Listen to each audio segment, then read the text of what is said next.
मिलन, आप चूंकि ये देख रही हैं और रिपोर्ट आप कवर कर रही है लंबे समय से कोरोना से रिलेटेड, ये बताइए कि अभी कल परसों में ही इंट्रोड्यूस हुआ है मेरे सामने भी ये वर्ड और ये टर्म BA.2।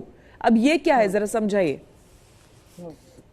तो हमने इस बारे में विशेषज्ञों से बात की और उन्होंने बताया कि BA.2, BA.1 और BA.3 जो ओमिक्रॉन के 3 सब लीनिएजेस हैं। हर वेरिएंट के सब लीनिएज होते हैं और ये ओमिक्रॉन के 3 सब लीनिएज हैं। फिलहाल भारत में जो है BA.2 देखा जा रहा है बड़े बड़े प्रमाण पे, और BA.1 का लीनिएज भी भारत में है। तो ये दोनों लीनिएज एक साथ भारत में है, बहुत सारे केसेस में दिखाई भी देते हैं।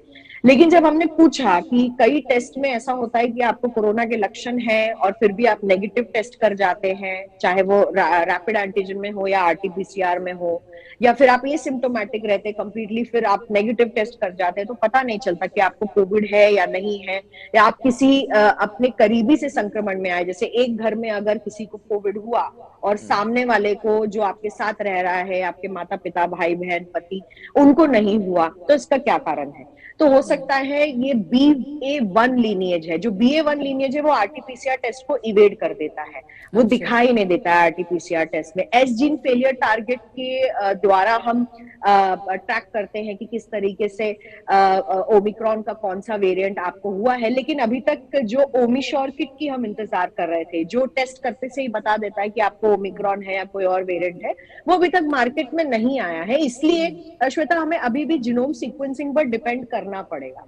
और क्योंकि भारत में ही नहीं, बाहर देशों में भी अब जीनोम सीक्वेंसिंग लोगों ने करना बंद कर दिया, क्योंकि सरकारें भी देख रही हैं कि ज्यादातर जो केसेस हैं अब पूरे देश में, पूरे विश्व में वो ओमिक्रॉन के ही दिखाई दे रहे हैं। डेल्टा के केसेस कम हो चुके हैं।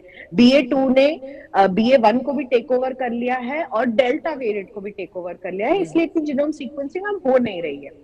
तो ये कारण है कि हमने BA.2 का नाम सुना, और क्योंकि इसको इंसाकॉग ने भी अपने बुलेटिन में लिखा कि हम BA.2 के ज्यादा सैंपल्स देख रहे हैं। लेकिन जब विशेषज्ञों से हमने बात की तो उन्होंने कहा कि इसमें चिंता की कोई वो नहीं है, जरूरत नहीं है चिंता करने की, क्योंकि BA.1 हो या BA.2 हो, ओमिक्रॉन सिमिलर सिम्टम्स देता है, इसके सिम्टम्स अलग नहीं है। और अगर आपको ओमिक्रॉन है तो आपको ऑफकोर्स डॉक्टर का प्रिस्क्रिप्शन लेना चाहिए, ज्यादा घातक ना हो जाए। जिन लोगों में सांस की बीमारी है या दमा है या फिर और अन्य बीमारियां हैं, उनको ज्यादा ध्यान रखने की इस वक्त जरूरत है। अदरवाइज अगर देखा जाए मिलन, तो इसमें सिवियरिटी बहुत कम है इस बार जो हम देख रहे हैं। नहीं, मैं कहूंगी हाँ, श्वेता आप ठीक कह रही हैं, सिवियरिटी कम है।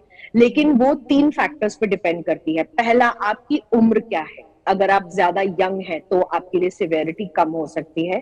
दूसरा, क्या आपको कोई बीमारी है। अगर आपको एस्थमा है, हाइपरटेंशन है, डायबिटीज है, ओबेसिटी है, अनकंट्रोल्ड शुगर है, ब्लड प्रेशर है, तो आपके लिए ये प्रॉब्लमैटिक हो सकता है। कि आपको किडनी की कोई प्रॉब्लम है, रीनल इशू है, हार्ट डिजीज है, आपका बाईपास हुआ था, ब्लॉकेज था, जो भी चीजें।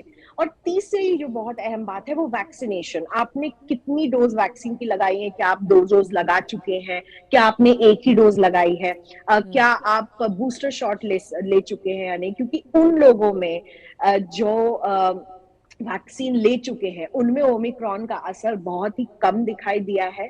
लेकिन अभी भी जो सिम्टम्स हैं, जिस तरीके की खांसी या जुकाम जिस तरीके का ओमिक्रॉन से होता है, वो माइल्ड नहीं है। क्योंकि ये जो खांसी है, इस पे हम लॉन्ग कोविड की भी बात करेंगे। छोटा सा मैं आपको बता दूं कि ये जो कोविड के बाद खांसी जो हो रही है, ये लोगों को 2 हफ्ते तक रह रही है। कुछ कुछ लोग अब ये भी रिपोर्ट कर रहे हैं कि लॉन्ग कोविड जैसे सिम्टम्स ओमिक्रॉन के बाद भी दिखाई दे रहे हैं।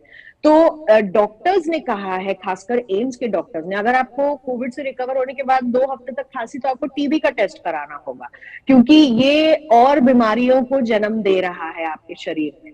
तो इससे भी बचना बहुत जरूरी है। ये नहीं है कि ओमिक्रॉन हो गया और नजला जुकाम होकर खत्म हो गया। आपको खांसी है, आपके लंग्स में प्रॉब्लम हो सकती है, चेस्ट में प्रॉब्लम हो सकती है, और इसीलिए इससे बचना भी जरूरी है। और खांसी अगर बढ़े तो आपको टीबी के लिए दिखाना बहुत जरूरी है, और प्रॉपर मेडिकेशन जो होती है वो लेना बहुत जरूरी है।